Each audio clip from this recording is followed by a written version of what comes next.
أعوذ بالله من الشيطان الرجيم بسم الله الرحمن الرحيم رب اشرح لي صدري ويسر لي أمري واحلل عقدة من لساني يفقهوا قولي اللهم فقهنا في الدين अल्हम्दुलिल्लाह आखिर कुरान के ख़ज़ाने यहाँ ये लेक्चर हमने रख ही दिया।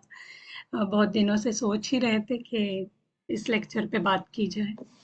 वैसे भी देखा जाए तो इस टॉपिक पे इतनी सारी बातें हैं कि ख़त्म ही ना हो। 1 घंटे में तो पॉसिबल नहीं है सारी बातें बताना, लेकिन जितना हो सके उतना मैं इंशाल्लाह कोशिश करूँगी कि थोड़ी बातें आपके सामने रख दूँ, ताकि समझ में आए कि कुरान में क्या-क्या चीज़ें हैं, किस तरह से लिंक किया जाता है। अब देखिए, हर नबी जो भी आया, वो कोई ना कोई मौजज़ा लेके आया। फॉर एग्ज़ाम्पल मूसा अलैहिस्सलाम। मूसा अलैहिस्सलाम के ज़माने में क्या था? जादू का ज़ोर था। लोग जादू पे महारत रखते थे।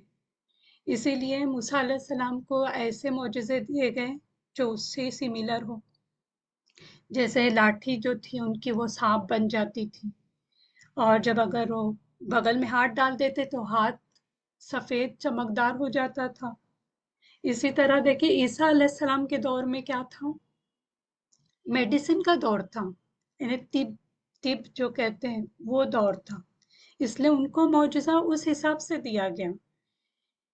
जब वो कौड़ी के ऊपर हाथ फेरते तो उसे शिफा हो जाती। इसी तरह जो अंधा, जो यानी बचपन से ही अंधा है, उसके ऊपर भी उसके आंखों पे हाथ फेरते तो अल्लाह के इज़्ज़न से उसकी बीनाई चली आती थी। इस तरह के मौजज़े हर नबी को कुछ न कुछ दिए गए, उस ज़माने के हिसाब से दिए गए। लेकिन जब आप सल्लल्लाहु अलैहि वसल्लम आए, उस वक़्त दौर था शेर व शायरी का, लुगत का, अरबी ज़बान का, तो उसमें वो महारत रखते थे। वो अपने आप को यानी इसमें फ़ख्र भी महसूस करते थे कि हमारी लैंग्वेज बहुत अच्छी लैंग्वेज है और शेर व शायरी में हम एक्सपर्ट हैं। तो उसमें उनको महारत थी। आप सल्लल्लाहु अलैहि वसल्लम को कौन-सा मौजज़ा दिया गया? कुरान का मौजज़ा। और ये सबसे बड़ा मौजज़ा है। क़यामत तक के लोगों के लिए ये बड़ा मौजज़ा है। असल में कुरान है क्या? कुरान अल्लाह का कलाम है, अल्लाह की स्पीच है, बात है अल्लाह की। अल्लाह हमसे बात कर रहा है। जब हम चाहते हैं ना कि अल्लाह हमसे बात करे, तो कुरान को खोलें, उसे पढ़ें और ऐसा सोचें कि अल्लाह मुझसे डायरेक्ट बात कर रहा है। तब देखिए इफ़ेक्ट क्या होता है। जब आप कुरान उस हिसाब से पढ़ेंगे कि चले अल्लाह मुझसे आज बात करे, तो मैं कुरान पढ़ती हूँ। हर एक आयत जो होती है ना, वो हमारे लिए, मेरे लिए सोचें, और इस हिसाब से आप पढ़ेंगे तो कुछ फीलिंग अलग ही हो जाती है कि अल्लाह मुझे कह रहा है, देखो इन्होंने ऐसा किया, इन्होंने ऐसा किया, इन्होंने अच्छा किया या इन्होंने बुरा किया, तुम भी ख्याल रखना। अल्लाह की स्पीच है, अल्लाह का कलाम है ये सबसे बड़ा मौजज़ा है। अब जितने पहले मौजज़े दिए गए, वो तो खत्म हो गए। आज तो मौजज़े वो है नहीं, और अगर है भी तो उसका कुछ यूटिलाइज़ नहीं हो सकता। यानी वो अगर लाठी भी है मूसा अलैहिस्सलाम की, तो वो सांप नहीं बन सकती। तो इस तरह के जो मौजज़े थे, वो खत्म हो गए। लेकिन ये जो मौजज़ा है, कुरान का मौजज़ा, वो क़यामत तक के लिए है। ये खत्म नहीं होगा, ये हमेशा के लिए। अब कुरान के अंदर कई एक मौजज़ात आपको नज़र आएँगे। ये वैसे भी लेक्चर मेरा रखने का मकसद ही यही था। हम कुछ चीज़ें हमें पता नहीं होती कि कुरान में क्या चीज़ें हैं। हम जस्ट तर्जुमा कर लेते हैं, कभी तफसीर भी पढ़ लेते हैं और निकल जाते हैं। लेकिन कई एक चीज़ें हैं जो गौर-व-फ़िक्र करने की हैं, और इस पे स्टडी भी की जा रही है, आज भी की जा रही है और पहले भी लोगों ने की, और शायद क़यामत तक लोग करते रहेंगे। लेकिन इसके खजाने कभी कम नहीं होंगे, याद रखें। इतने खजाने हैं इसके अंदर। एक तो अल्फाज की जो तरतीब है इसके अंदर, वो भी एक बड़ा मौजज़ा है। फिर आयत के अंदर जो रब्त है, आयत के अंदर ही आपको रब्त नज़र आएगा, वो भी एक बड़ा मौजज़ा।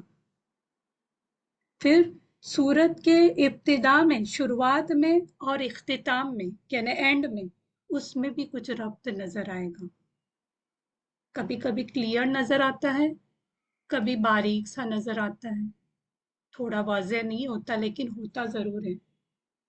और आपको दो सूरतों के दरमियान भी रब्त नजर आएगा, उसका क्या ताल्लुक है। और एक ग्रामर जो है वो भी एक बड़ा मौजज़ा है। और एक तो हमें ये चीज तो सभी को पता है कि साइंस की बातें भी इसके अंदर है। तो साइंसी जो मौजूदात है वो तो भरे पड़े हुए हैं कुरान के अंदर। हमें जब पता चलता है अच्छा ये डिस्कवर हुआ, वो डिस्कवर हुआ, हम देखते हैं तो ये तो कुरान में पहले से बता दिया गया, हमें तो पहले से पता था, लेकिन हमने उसको ऐसे ही पढ़ लिया था, हमने कभी गौर नहीं किया था। साइंसी मौजूदा जो कुछ तो दरियाफ्त हो गए, डिस्कवर हो गए, और कुछ बाकी है अभी। इसी तरह एक एक अल्फाज भी, कुछ मुंतखब अल्फाज हैं, सिलेक्टेड वर्ड्स जो है इसके अंदर, वो भी बड़ा मौजूदा है।